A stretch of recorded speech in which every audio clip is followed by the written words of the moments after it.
সীমান্ত পার হয়ে রাশিয়ার ভূখণ্ডে ইউক্রেনীয় সেনারা বড় ধরনের হামলা করেছে বলে জানিয়েছেন দেশটির প্রেসিডেন্ট ভলোদিমির জেলেনস্কি। শনিবার 10 আগস্ট জাতির উদ্দেশ্যে দেওয়া ভাষণে জেলেনস্কি একথা স্বীকার করেন।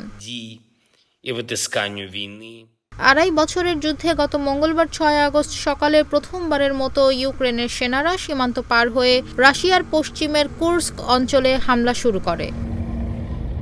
বার্তা সংস্থা রয়টার্স জানিয়েছে, এই হামলা শুরুর পর থেকে গত 5 দিনে রাশিয়ার ভেতরে 10 থেকে 15 কিলোমিটার অগ্রসর হয়েছে ইউক্রেনীয় বাহিনী।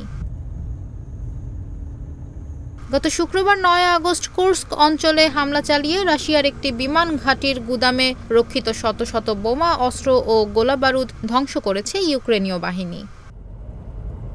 বর্তমানে কুর্স্ক অঞ্চলে থাকা রাশিয়ার একটি পারমাণবিক বিদ্যুৎ কেন্দ্রের কাছাকাছিও লড়াই চলছে। এ নিয়ে উদ্বেগ জানিয়েছে জাতিসংঘের আন্তর্জাতিক আণবিক শক্তি সংস্থা IAEA।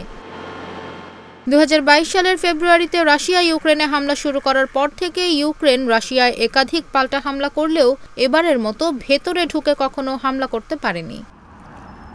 এরই মধ্যে ইউক্রেন সীমান্তবর্তী রাশিয়ার কুর্স্ক অঞ্চল থেকে ৭৬,০০০-এরও বেশি বাসিন্দাকে সরিয়ে নিয়েছে রাশিয়া। চলতি সপ্তাহে অঞ্চলটিতে ইউক্রেনীয় সেনাবাহিনীর অনুপ্রবেশের পর এ পদক্ষেপ নিল দেশটি।